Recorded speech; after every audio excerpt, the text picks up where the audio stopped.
बिस्मिल्लाहिर्रहमानिर्रहीम। अस्सलामु अलैकुम। आज हम बात करेंगे इंडाइजेशन की, यानी बदहज़मी, खाने का हज़म ना होना। ये एक किस्म का स्टमक का फेलियर है, वो खाना हज़म नहीं कर पाता। दोस्तों, होता ये है कि जब हम खाना खाते हैं तो हमारे मैदे में फ़ूड का ब्रेकडाउन शुरू हो जाता है। खुराक में मौजूद मिनरल और विटामिन तो अलग हो जाते हैं और बाकी सारा वेस्ट बनकर जिस्म से बाहर निकल जाता है। ऐसा खाना जिसको हज़म करने के लिए मैदा को ज़्यादा से ज़्यादा टाइम लगे तो फिर एसिड बनता है, क्योंकि कुछ खाने जल्दी हज़म हो जाते हैं और कुछ देर से हज़म हो जाते हैं।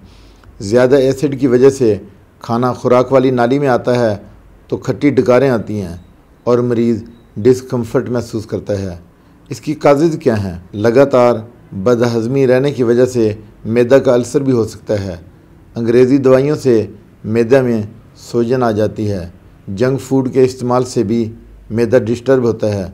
मसाला और तली हुई चीज़ों के इस्तेमाल करने से भी मैदा ख़राब हो जाता है।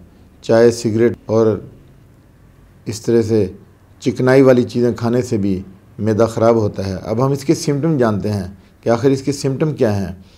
पेट का फूलना, भूख ना लगना, सीने में जलन और गैस का होना, सुस्ती, मतली और कै का होना, खट्टी डकारें आना। अब मेडिसिन हम देखते हैं कि होम्योपैथी में ऐसी कौन सी मेडिसिन है जो इंडाइजेशन के लिए बेहतरीन है। सबसे पहली चाइना 30 में लें। पहली मेडिसिन चाइना 30 पोटेंसी में लेनी है। दूसरी कार्बोविज 30 पोटेंसी में लेनी है।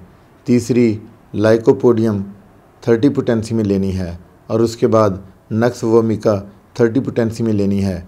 ये तमाम मेडिसिन क्योंकि 30 पोटेंसी में है, इसलिए अगर आप डायरेक्ट लेना चाहते हैं तो 3 ड्रॉप लेंगे 3 टाइम्स अ डे, खाने से 1 घंटा पहले।